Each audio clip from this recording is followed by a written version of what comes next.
बाबा का जन्म बलरामपुर के गरीबपुर गांव में हुआ था। पिता करीमुल्ला की मृत्यु के बाद उनकी मां बच्चों को लेकर अपने मायके रहरा माफी लौट आईं और छांगुर का जीवन वहीं बीता। शुरुआत में वो गांव-गांव घूमकर कपड़े और नग बेचता था और कभी कभी मुंबई की हाजी अली दरगाह के पास भी यही काम करता था। साल 2011 में उसकी पत्नी कुतुबुनिशा ने ग्राम पंचायत चुनाव लड़ा और जीत हासिल की। इसी जीत के बाद से छांगुर का जीवन पूरी तरह से बदल गया।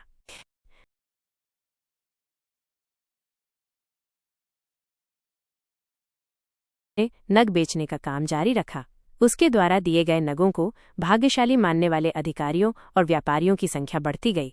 इसी दौरान मुंबई का एक दंपति नवीन रोहरा और नीतू रोहरा, जो बाद में नसरीन बनी, भी उसकी शरण में आ गए। उन्होंने दावा किया कि छांगुर के नगों से उनके जीवन में सकारात्मक बदलाव आया और वे उसके सबसे करीबी सहयोगी बन गए। संपत्ति और निर्माण का विवाद। छांगुर की सलाह पर नवीन और नीतू ने बलरामपुर के मधेपुर में 3 बीघा जमीन खरीदी, जो प्रसिद्ध चांद मियाँ की मजार के पास स्थित थी। ये जमीन नीतू के नाम पर ली गई थी। छांगुर की नज़र इस मजार पर भी थी और वो वहां निर्माण कार्य के लिए चंदा देता था ताकि अपना प्रभाव बना सके। इस जमीन पर 1 कोठी और 1 डिग्री कॉलेज का निर्माण किया जाना था, जिसके लिए 12 करोड़ रुपए का ठेका वसीउद्दीन खान उर्फ बब्बू चौधरी को मिला। बब्बू और छांगुर के बीच सब कुछ ठीक चल रहा था, लेकिन 2021 में निर्माण कार्य के दौरान पैसों के हेरफेर को लेकर विवाद हो गया। नीतू को शक हुआ कि बब्बू ने निर्माण में गड़बड़ी की है और करीब 2.5 करोड़ रुपए की बेईमानी की बात सामने आई। इसके बाद छांगुर ने बब्बू के खिलाफ केस दर्ज करा दिया और दोनों के रिश्ते बिगड़ते चले गए। अगले 4 सालों में छांगुर गैंग और बब्बू के बीच मुकदमेबाजी शुरू हो गई। इसी दौरान बब्बू ने छांगुर, उसके बेटे महबूब, नवीन और नीतू की संपत्तियों और धर्मांतरण के मामलों से जुड़े दस्तावेज जुटाने शुरू कर दिए। जांच एजेंसियों की एंट्री।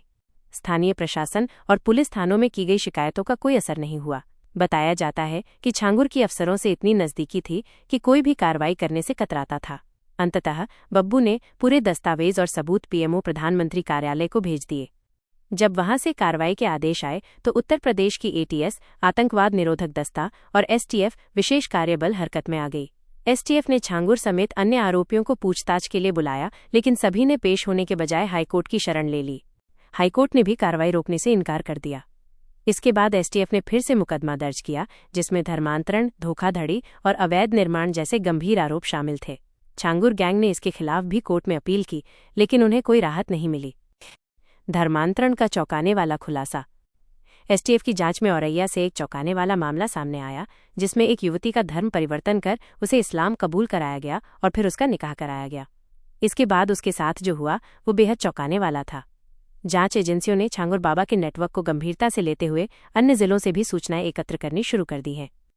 बलरामपुर से शुरू हुआ ये मामला अब प्रदेश स्तर पर चर्चा का विषय बन गया है। छांगुर बाबा की गिरफ्तारी के बाद अब उसके सहयोगियों की भूमिका की जांच तेज हो गई है। नवीन, नीतू और महबूब समेत कई नामों पर कार्रवाई की तलवार लटक रही है। करोड़ों की जमीनें, धर्मांतरण का नेटवर्क और अफसरों से मिली भगत माइनस इस पूरे मामले ने बलरामपुर की राजनीति और प्रशासनिक प्रणाली को हिलाकर रख दिया है।